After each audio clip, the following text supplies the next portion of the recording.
वक्रतुंड महाकाय सूर्यकोटि समप्रभ निर्विघ्नं कुरु मे देव सर्वकार्येषु सर्वदा। ॐ गं गणपते नमः। या कुन्देन्दुतुषारहारधवला या शुभ्रवस्त्रावृता या वीणावरदण्डमण्डितकरा या श्वेतपद्मासना या ब्रह्माच्युतशङ्कर प्रभृतिभिर्देवैः सदा वन्दिता सा मां पातु सरस्वती भगवती निःशेषजाड्यापहा।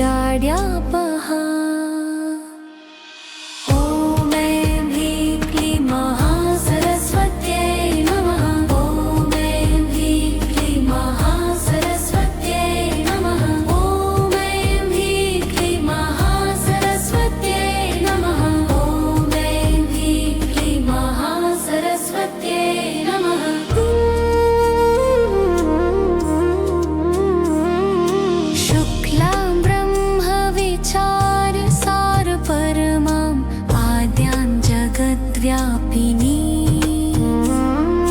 वीणा पुस्तकधारिणीमभयदां जाड्यान्धकारापहां हस्ते स्फटिकमालिकां विदधती पद्मासने संस्थितां वन्दे तां परमेश्वरीं भगवती बुद्धिप्रदां शारदा। ॐ ऐं ह्रीं क्लीं महासरस्वत्यै नमः। ॐ ऐं ह्रीं क्लीं महासरस्वत्यै नमः।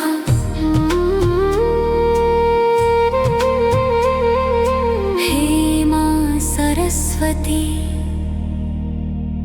मेरे विचारों को पवित्र बनाओ, मेरी वाणी में मधुरता भर दो, मेरे मन के हर अंधकार को ज्ञान के दीप से आलोकित कर दो माँ। मेरे छोटे हाथों में जो भी लिखा जाए उसमें आपका आशीष बस जाए। मेरे हर प्रश्न का उत्तर आप बनो, मेरी हर भूल को आप ही सुधारो माँ। सरस्वती नमस्तुभ्यं वरदे कामरूपिणि विद्यारम्भं करिष्यामि सिद्धिर्भवतु मे सदा। ॐ ऐं ह्रीं क्लीं महासरस्वत्यै नमः। ॐ ऐं ह्रीं क्लीं महासरस्वत्यै नमः। ॐ ऐं ह्रीं क्लीं महासरस्वत्यै नमः। ॐ ऐं ह्रीं क्लीं महासरस्वत्यै नमः। नमः सवित्रे जगदेकचक्षुषे जगत्प्रसूतिस्थितिनाशहेतवे त्रयीमयाय त्रिगुणात्मधारिणे विरञ्चि नारायण शङ्करात्मने।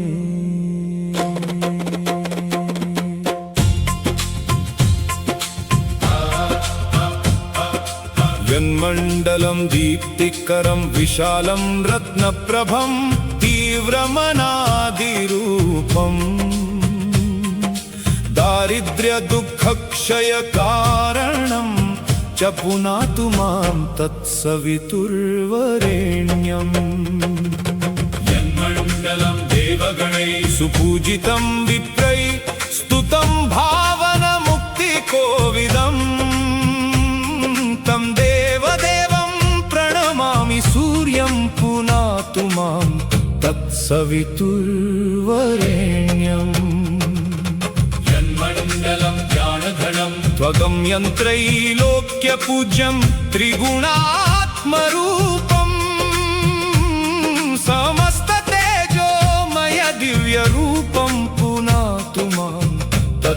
तत्सवितुर्वरेण्यम् यन्मण्डलं गूढमति प्रबोधं धर्मस्य वृद्धिं कुरुते जनानां यत्सर्वपापक्षयकारणं च पुनातु मां तत्सवितुर्वरेण्यम् यन्मण्डलं व्याधिविनाशदक्षं यदृक्यजुस्सामसु सम्प्रगीतम् प्रकाशितं येन च भूर्भुवः स्वः पुनातु मां तत्सवितुर्वरेण्यम् यन्मण्डलं वेदविदो वदन्ति गायन्ति यच्चारणसिद्धसङ्घाः यद्योगिनो योगजुषाञ्च सङ्घाः पुनातु मां तत्सवितुर्वरेण्यम् यन्मण्डलं सर्वजनेषु पूजितं ज्योतिश्च कुर्यादिहामर्त्यलोके यत्कालकल्पक्षयकारणं च पुनातु मां तत्सवितुर्वरेण्यम् यन्मण्डलं विश्वसृजां प्रसिद्धमुत्पत्तिरक्षा प्रलयप्रगल्भम् यस्मिन् जगत्संहरतेऽखिल च पुनातु मां तत्सवितुर्वरेण्यम् यन्मण्डलं सर्वगतस्य विष्णोरात्मा परं धाम विशुद्धतत्त्वम् सूक्ष्मान्तरैर्योगपथानुगम्यं पुनातु मां तत्सवितुर्वरेण्यम् यन्मण्डलं वेदविदो वदन्ति गायन्ति यच्चारणसिद्धसङ्घाः यन्मण्डलं वेदविदः स्मरन्ति पुनातु मां तत्सवितुर्वरेण्यम् यन्मण्डलं वेदविदोपगीतं यद्योगिनां योगपथानुगम्यम्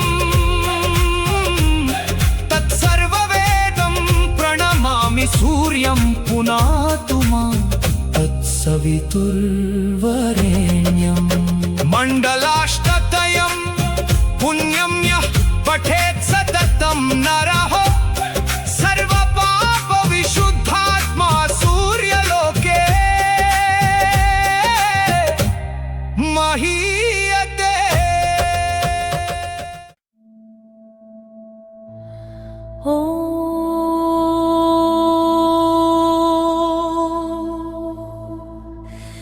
नमः शिवाय।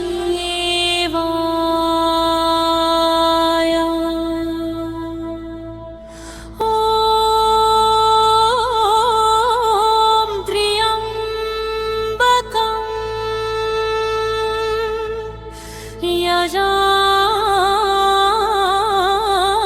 यजामहे सुगन्धिं पुष्टिवर्धनम् उर्वारुकमिव बन्धनां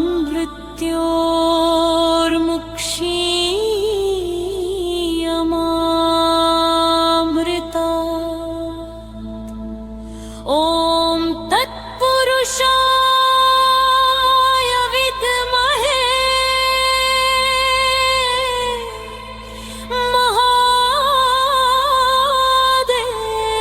महादेवाय धीमहि तन्नो रुद्रः प्रचोदयात्।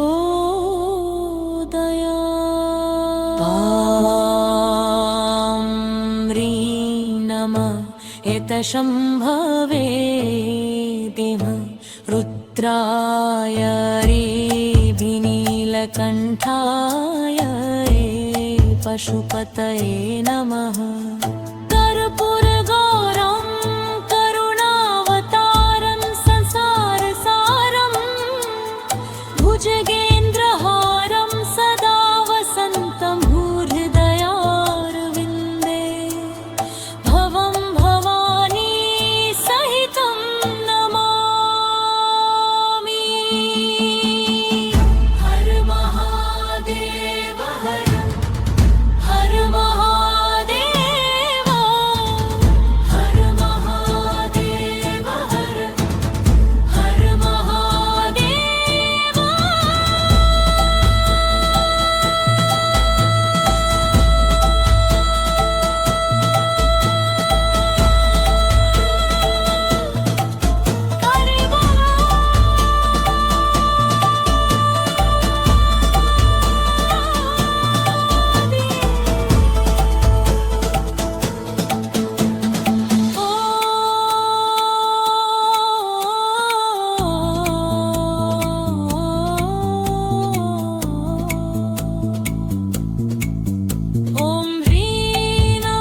तन्नमामि। हर महादेव हर हर महादेव हर महादेव हर हर महादेव। जगज्जालपालं कचत्कण्ठमालं शरच्चन्द्रभालं महादैत्यकालं नभोनीलकायं दुरावारमायं सुपद्मासहायं भजेऽहं भजेऽहम्।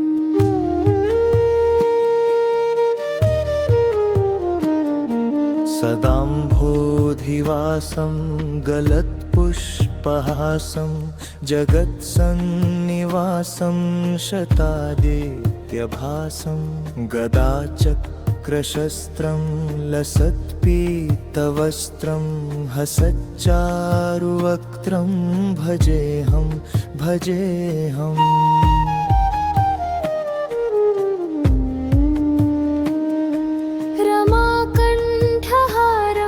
श्रुतिव्रातसारं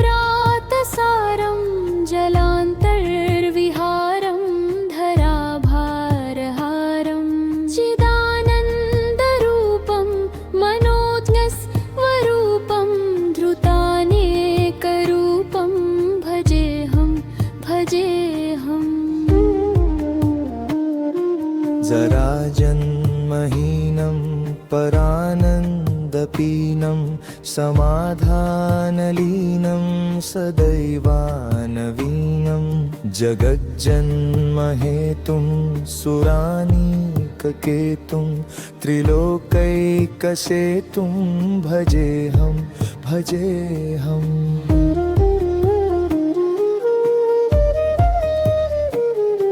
कृताम्नाय गानं खगाधीशयानं विमुक्तेर्निदानं हरारातिमानं स्वभक्तानुकूलं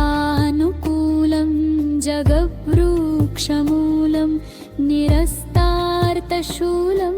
भजेऽहं भजेऽहम्। समस्तामरेशं दिरेपाभकेशं जगद्विम्बलेशं हृदाकाशदेशं सदा दिव्यदेहं विमुक्ताखिलेहं सुवैकुण्ठगेहं भजेऽहं भजेऽहम्।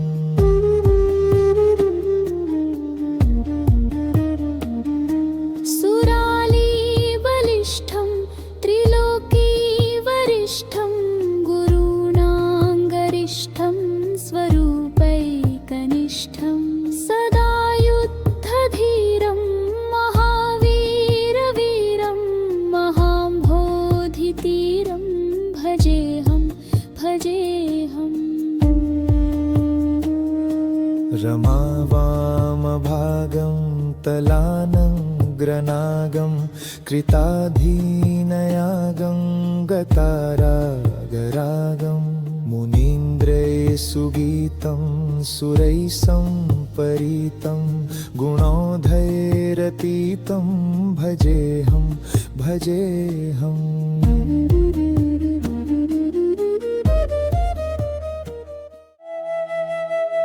हरे केशवा गोविन्द वासुदेव जनार्दना शिव शङ्कर रुद्रेति नीलकण्ठ त्रिलोचना। हरे केशवा गोविन्द हरे केशवा गोविन्द वासुदेव जनार्दना शिव शङ्कर रुद्रेति नीलकण्ठ त्रिलोचना। हरे केशवा केशवा गोविन्दा हरे केशवा गोविन्दा वासुदेवा जनार्दना शिव शङ्कर रुद्रेति नीलकण्ठ त्रिलोचना हरे केशवा गोविन्दा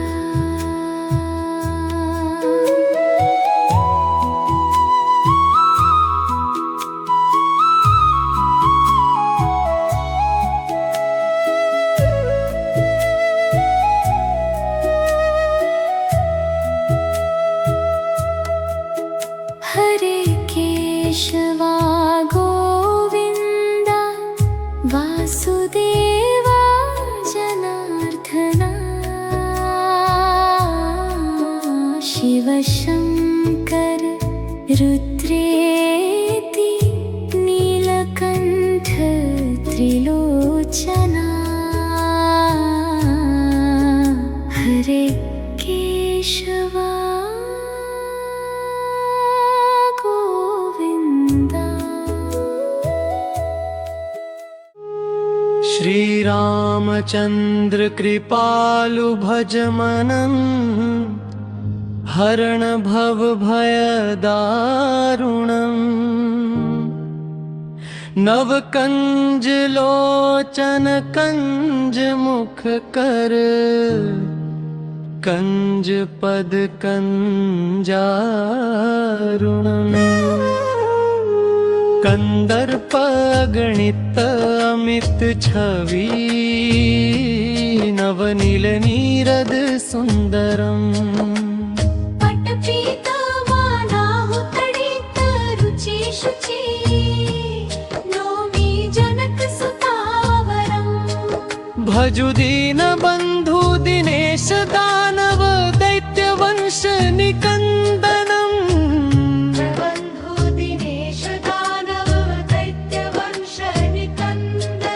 रघुनंद आनंद कंद कौशल चंद दशरथ नंदनम शिरमुख कुंडल तिलक चारु दारु अंग विभूषणम् आजानु भुज शर चापधर संग्राम जित खर दूषणम् इति वदति तुलसीदास शंकर शेष मुनि मन रंजनम मम हृदय कंज निवास कुरु कामादि खलदल गंजनम् मन जाहि राचो मिलरि सोवर सहज सुंदर सावरो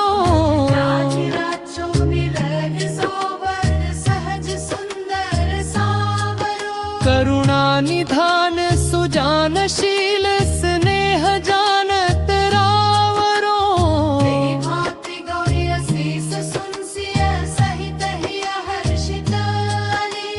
तुलसी भवानी ही पूजी पुनि पुनि मुदित मन मंदिर चली तुलसी भवानी ही पूजी पुनि पुनि मुदित मन मंदिर चली जानी गौरी अनुकूल सिय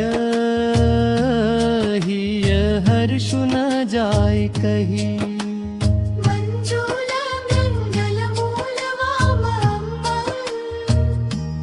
फरकन लागे चरण शरण में आए के धरूं तिहारा ध्यान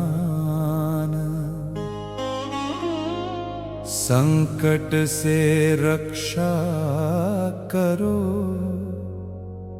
पवन पुत्र हनुमान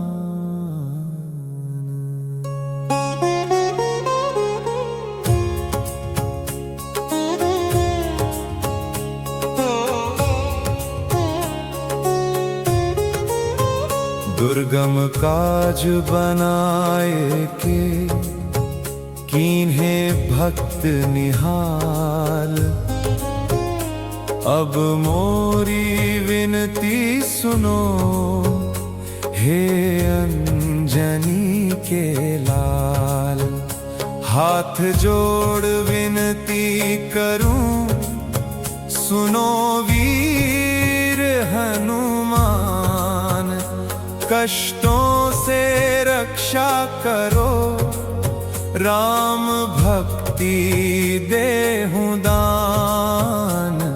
पवन पुत्र हनुमान मारुति नंदन नमो नमः। कष्ट भंजन नमो नमः। श्री राम दूतम नमो नमः।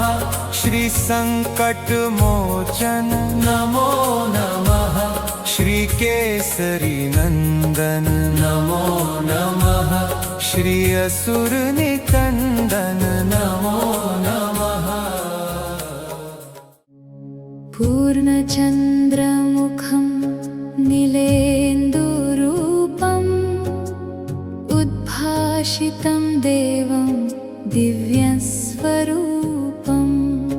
पूर्णत्वं स्वर्णत्वं वर्णत्वं देवं। पिता माता बन्धुत्वमेव सर्वं। जगन्नाथ स्वामी भक्तभावप्रेमी नमाम्यहं। जगन्नाथ स्वामी भक्तभावप्रेमी नमाम्यहम्। कुञ्चितकेशञ्च सञ्चितवेषं वर्तुलस्थूलनयनं ममेशं। पीनकनीनिकानयनकोशम् आकृशष्टोष्ठं च उत्कृशिष्टश्वासं। जगन्नाथ स्वामी भक्तभाव प्रेमी नमाम्यहम्।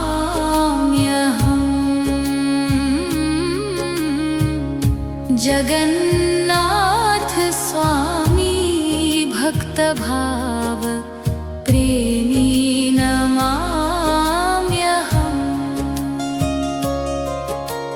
नीलाचले चञ्चलया सहितम् आदिदेव निश्चलानन्दे स्थितम्।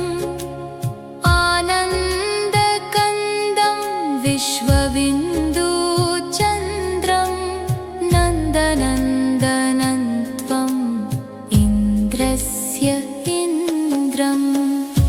जगन्नाथ स्वामी भक्तभाव प्रेमी नमाम्यहम्।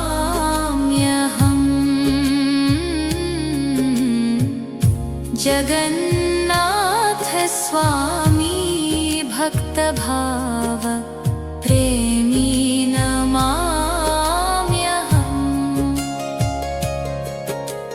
सृष्टिस्थितिप्रलय सर्वमूलं सूक्ष्मातिसूक्ष्मं त्वं स्थूलातिस्थूलं।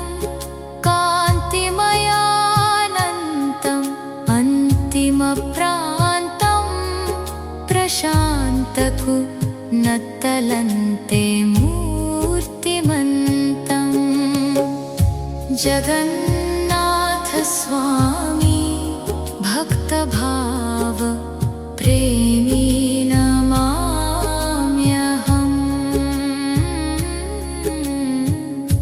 जगन्नाथ स्वामी भक्तभाव प्रेमी नमाम्यहम्।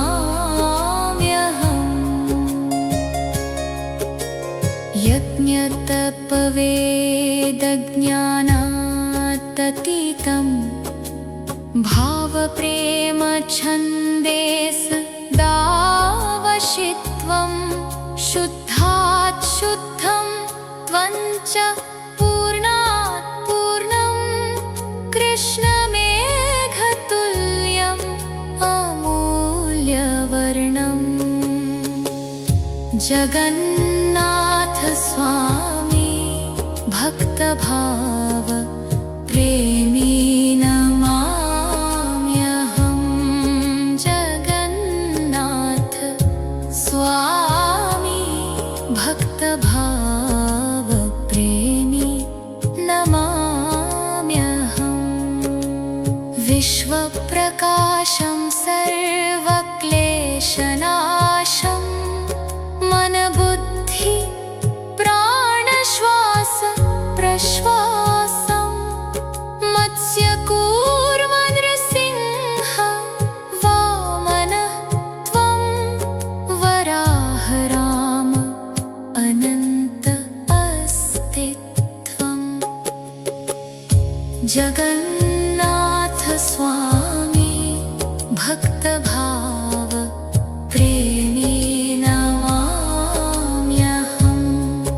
जगन्नाथ स्वामी भक्तभाव प्रेमी नमाम्यहम्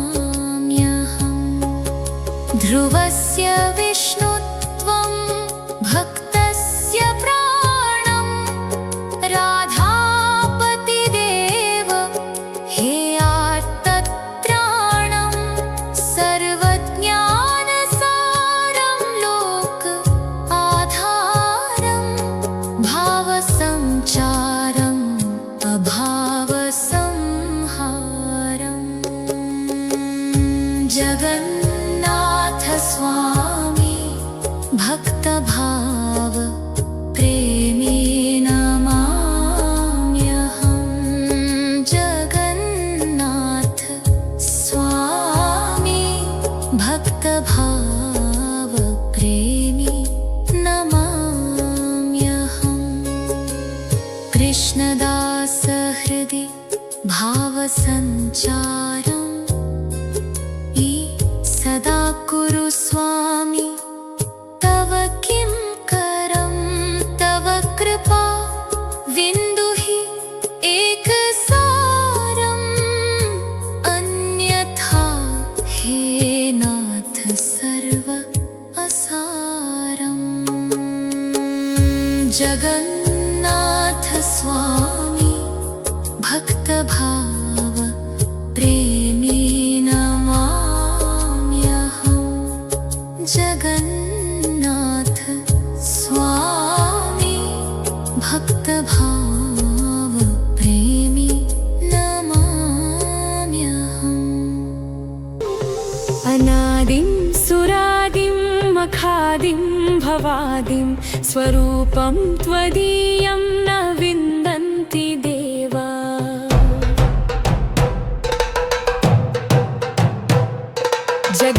जगन्मोहिनीयं तु वाग्वादिनीयं सुहृत्पोषिणी शत्रुसंहारणीयं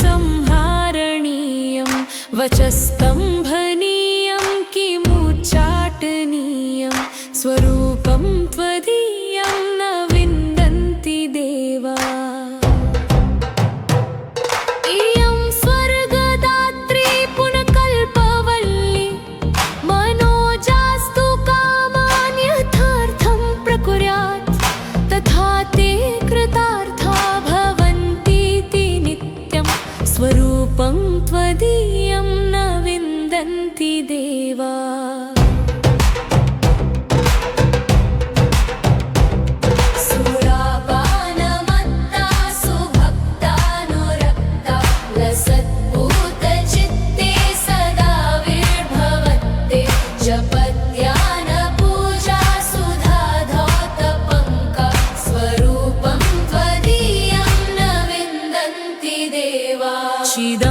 चिदानन्दकन्दं हसन्मन्दमन्दं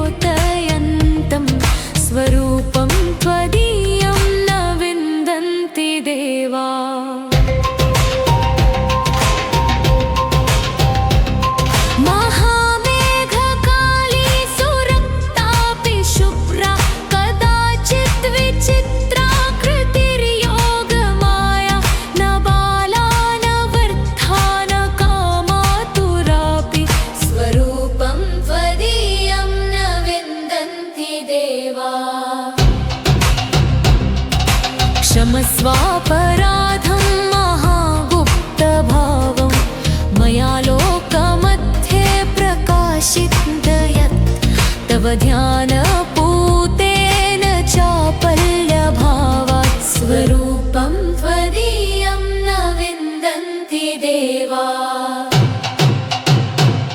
यदि ध्यानयुक्तं पठेत् यो मनुष्यः तदा सर्वलोके विशालो भवेच्छ।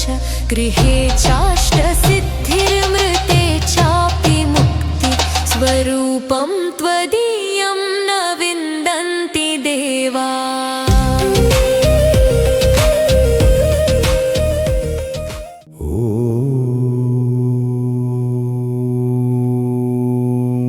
सहस्रारे महाचक्रे कर्पूरधवले गुरुः पातु मां बटुको देवो भैरव सर्वकर्मसु। पूर्वस्यामसिताङ्गो मां दिशि रक्षतु सर्वदा। आग्नेयाञ्चरुरुः पातु दक्षिणे चण्डभैरवः।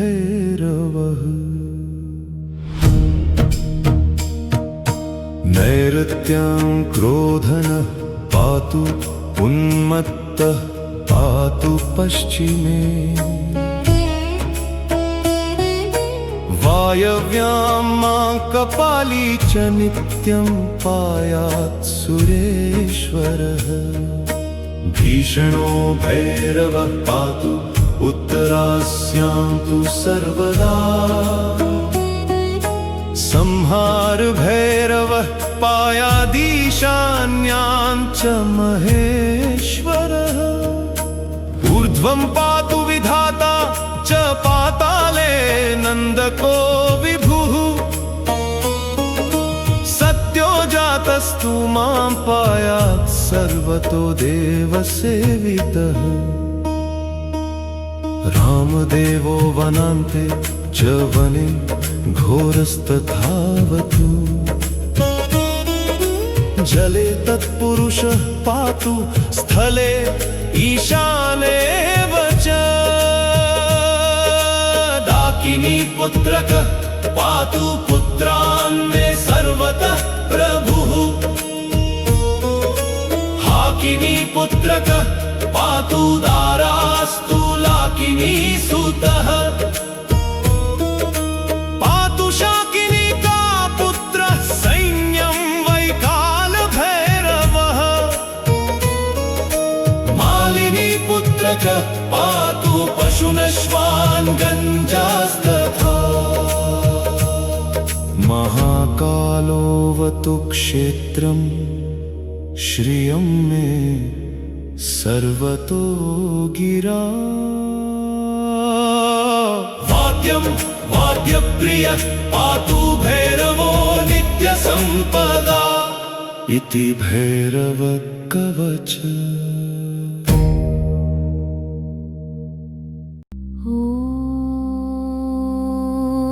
ॐ सर्वदेवताभ्यो नमः। सर्वरक्षा प्राप्य सर्वमङ्गलसिद्ध्यर्थम् सर्वदुःखविनाशाय वेदम्या जगत्सृष्टिस्थितिकारणाय ब्रह्मस्वरूपाय नमो नमः।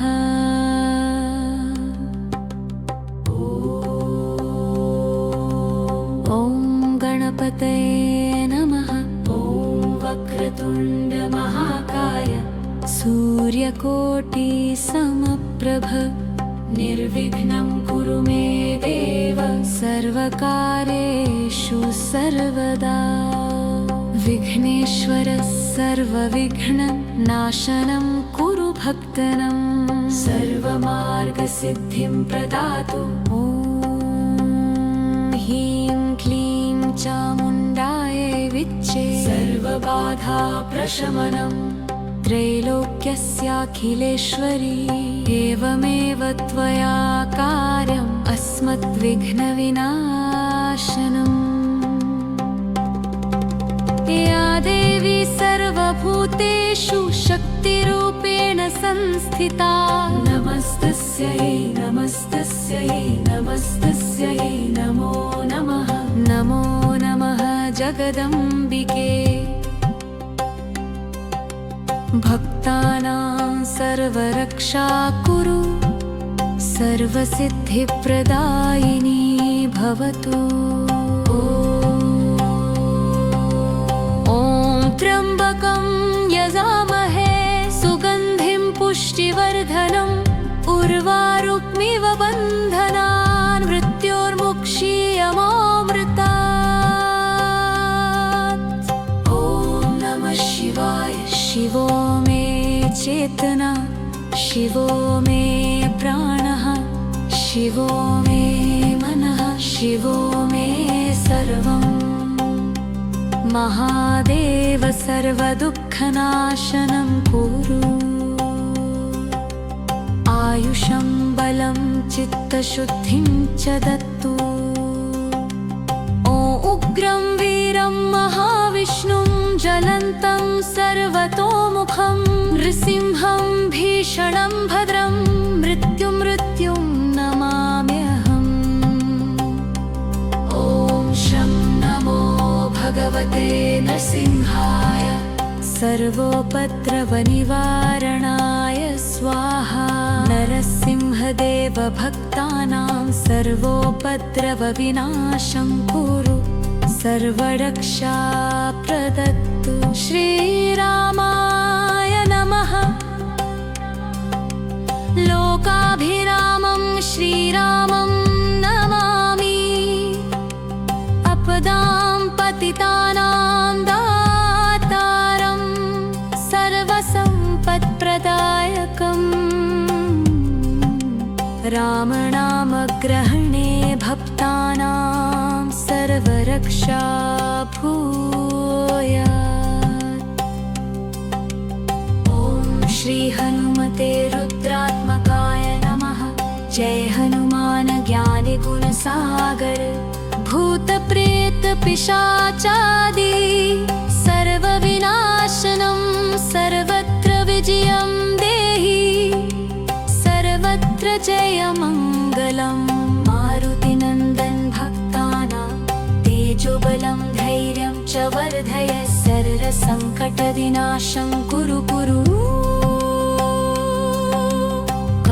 कालभैरवाय विद्महे कालान्तकाय धीमहि तन्नो भैरवः प्रचोदयात् ॐ ह्रीं वटुकाय अपराजिताय कालभैरवाय नमः रात्रौ भैरवः पातु शरद्भञ्जनं भैरवनाथः रात्रिरक्षा कुरु अदृष्टदोषनिवारणम् अभयप्रदानं कुरु भुवुस्सः पूर्वे इन्द्रः पातु दक्षिणे यमः पातु पश्चिमे वरुणः पातु उत्तरे कुबेरः पातु ऊर्ध्वे ब्रह्मा पातु अधस्तानन्तः पातु सर्वतः भद्ररक्षा भूयात् दिशासु शुभरक्षा स्थायिनी भातु गणेशो अग्रे पातु रामोऽद्य सर्वदा पातु हनुमान् बाहुयो पातु शङ्करः हृदि पातु दुर्गा शक्तिः सर्वतः पातु रात्रौ नृसिंहः पातु सर्वदेवा पातु सर्वतो देहं सर्वतः भूयात् संरक्षितम् बलम् आयुः समदन्तु यः पठेत् भक्तभावेन नित्यं सर्वरक्षाकवचम् सर्वभयात् सर्वसम्पत्समृद्धिं लभेत् अशुभं नाशयन्तु देवा शुभं कुर्युः देवता सर्वदेवताभ्यो नमः।